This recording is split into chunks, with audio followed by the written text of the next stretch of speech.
Guys, good morning everyone, okay? Sa araw na ito guys, magpalit tayo ng gulong dahil hindi na madala sa ito, yan oh. May singaw na siya, so palitan na lang ito guys, yan oh. Yan ang ano niya. Yan po ang diferensya niya kung lagyan mo guys ng hangin oh, yan. Wala na. Nag-ano na siya yan, di ba? So hindi na talaga madala. So ang ginawa ko guys, palitan na lang ito, okay? Na-puncture yan na nung nag-travel kami ba. Malaki po ang butas niyan. So ang maganda nito ay palitan na lang po. Yan ang ipalit natin guys. So palitan natin yan. But before that, lalo na sa mga scooter guys na matagal na hindi nakalas dito, mahirapan ka talaga magkalas yan. Ito ang bolt na mahirap kalasin guys. So yan po. Yan yung bolt na ito. Okay, tinanggal ko na ngayon kaputso niya. So, hirapan din ako dito. So, ginamitan ko siya nito guys. So, yan, ginamitan ko siya ng shocker. But, I think hindi rin madala. Nung, grabe ang hirap ko nito. Yan, mahirap siya. So, ang ginamit ko dyan guys para matanggal talaga ito. Dahil mahirap nga kahit anong ano mo, okay. Dahil simula pa lang na buksan yan, okay? Unang-unang bukas mula sa kasa, okay? Yun o, tingnan mo yung baka. Wala talaga, ano siya, singaw, okay? Singaw dito. So mag-flat yan po, mag-flat. So ang ginawa ko guys, ito yung ginamit ko, yung shocker. Ito, yan po ang shocker para sa kanya dyan. Malakas ito dahil pang shocker talaga ito sa mga bolt na hindi matanggal. So yan po ang ginamit ko guys dyan, okay? Ginamitan ko sa yan para matanggal po, okay? At ayun guys, natanggal ko na rin, okay? Natanggal ko na rin yan dahil sa gamit na ito, okay? Pero ito hindi kaya nito, okay? Hindi kaya yung ito, airgun na pang shocker din ito, pero hindi kaya, okay? Ito talaga ang maganda, okay? Mas maganda talaga ito dahil ito yung pinakamatibay na shocker na gagamitin, okay? Mga gamit ko ito guys dito, okay? Pag hindi siya madala dito, so dito tayo ito ang gamitin natin, okay? Yan, lalo na sa mga sa mga baguhan dyan na bagong tanggal pa lang, yan guys. So imagine, okay, mga ilang taon na ata ito bago napalitan ng gulong. At saka ano na rin yung ply niya, yan oh. Mahina na talaga. Kung gusto nyo guys gamitin ito, di lagyan nyo ng inner tube, okay? Pwede pa yan gamitin, but you need inner tube. Lagyan mo ng inner tube kung wala kang pangbili ng bagong gulong, okay? So ang plano ko diyan dahil naka-tubeless po yan, tubeless din natin ulit. May tubeless ko rin siya. So tanggalin na natin ito guys, oh. Okay. Ano guys?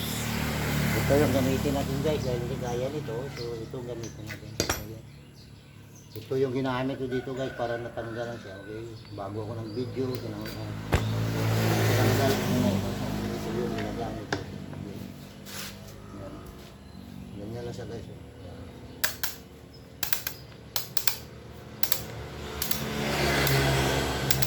So ngayon guys, nakita nyo. So ngayon guys, nakita nyo ano ba yan? Natanggal ko na kasi yan eh. Pero kanina nahirapan talaga ako magtanggal yan, okay? Tanggalin na natin guys. Pag ganyan guys na mga klase ng scooter, tanggalin mo rin ito, okay? Yan. Dahil hindi ka makatanggal ng gulong pag hindi mo yan tinanggal, okay? So pati yung tambutso, tanggal na rin.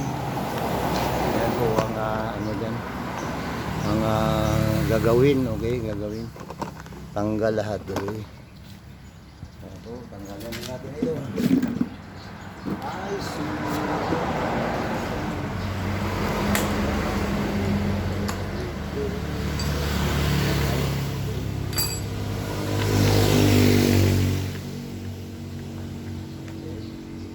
So guys, ang bolt na mahirap tanggalin palagi. Yan.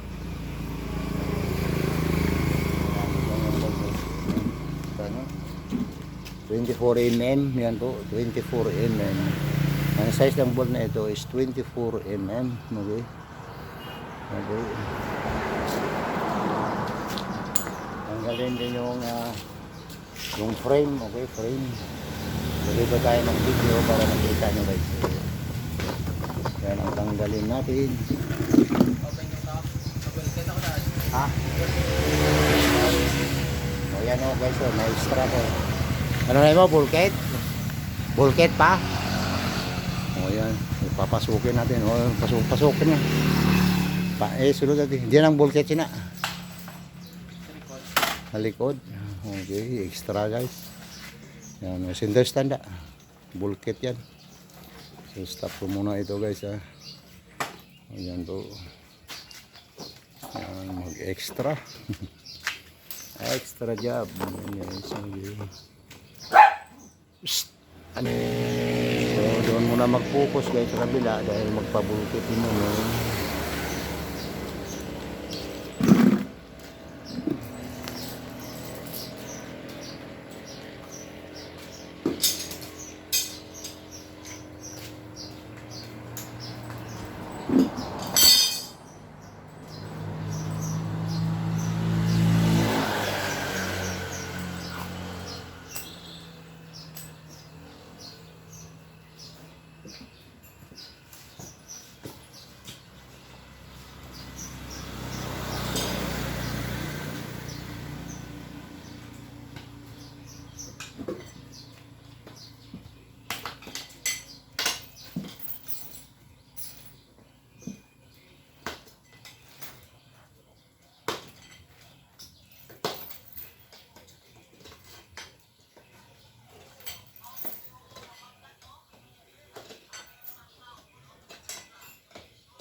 Bago yung isa.